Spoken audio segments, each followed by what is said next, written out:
Welcome back to the Commercial Real Estate Show, where we're dancing in the studio. We have Mitch Roschelle here and Andy Warren. They're both with PwC. We're talking about the Emerging Trends in Real Estate report that's out. We're talking about the top trends. We're now at number 6, which sounds like a big one, guys. Housing affordability. For the record, we were not dancing in the studio. I just want to be clear about that. So let's talk about uppercase A and lowercase a. So uppercase A is affordable housing when you think about something that the government plays a role in. The lowercase a is the market dynamic that's going on right now, which is prices of housing continue to rise because of supply and demand. We are creating demand for housing with household formations. And you may like this. Statistically, a household formation is when children move out of their parents' house. Right? I knew he'd smile. I just knew he would smile. You too. You're another one. Right? I got 16-year-olds. They're not going anywhere. But so that's when a household is formed. And we're creating more households, meaning kids moving out of their parents' house, than we're creating new supply of multifamily rentals as well as single-family homes or rentals. So the fact of the matter is prices are going up just simply because of supply and demand. We're at the lowest level of new supply in the market than we've really had in modern U.S. history at less than 5 months supply. That's both of new homes and existing homes. So we're just driving the prices up. And it's a dynamic that needs a solution because we have this excess demand for real estate. So because that lower volume hurts with the recovery. It hurts with spending, right? It does. It's not driving. A big piece of our GDP had been the housing market in the past. So, yeah.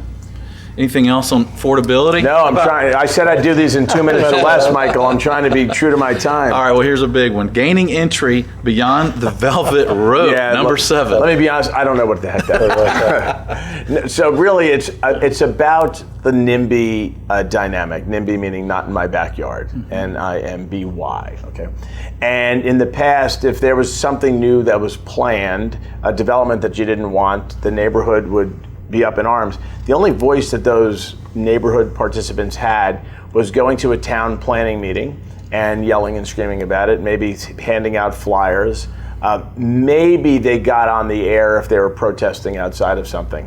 Now enter social media. I have 9 social media apps on my telephone. Or maybe I'm a narcissist and that's why, but I have 9 social media apps. So all of that social media is absolutely free, and it gives the NIMBY movement a voice, and a loud one. And I think that's changed the dynamic of the way developers and the community interact with one another around change. So and it also could be a commercial component to it.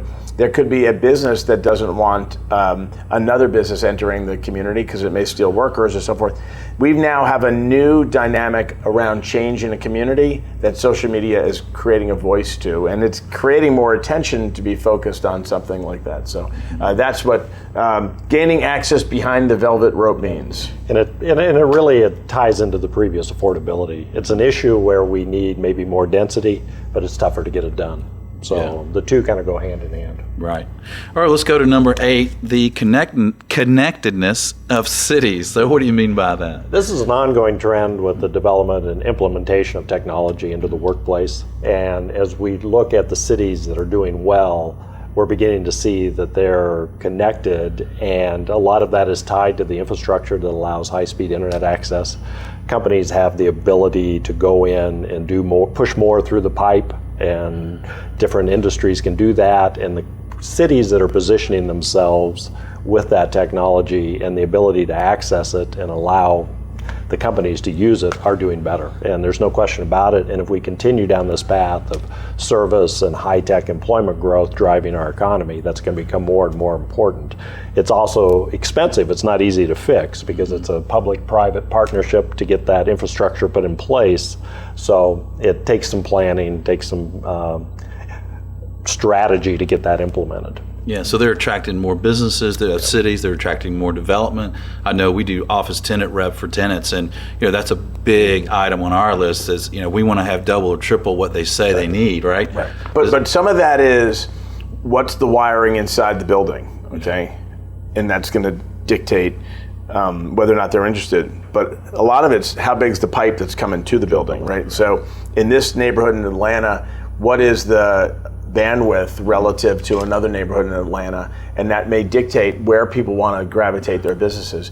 One interesting thing about connectedness of cities is the biggest threat to technology-based companies is their ability to have a continuous supply of access to the pipe, also a continuous supply of electricity. So there's an interconnectivity between sustainable electrical power, as well as sustainable bandwidth. Yeah, and you mentioned technology companies, but today everyone is a technology company. It seems that with the bandwidth that we need, with everything being connected on the Internet of Things. Right? I was able to Facebook Live earlier, so I know the bandwidth here is good. Yeah, that's important to me, Michael. Yes, and I know. Well, we have 18 social media apps on our phone. Right? Only 9, and I may dump Tumblr because I'm really not using it. and there's no maybe about the narcissist. Yeah. All right, stay tuned. We'll have more trends from emerging trends in real estate. This is the Commercial Real Estate Show. Hey there, thanks for checking out the Commercial Real Estate Show. Don't miss a video of special interest to you. Be sure to subscribe below. And if you appreciate the videos, be sure and thank our sponsors. There's a link to more information about them in the description. For more videos, podcasts, and articles, check out CREshow.com.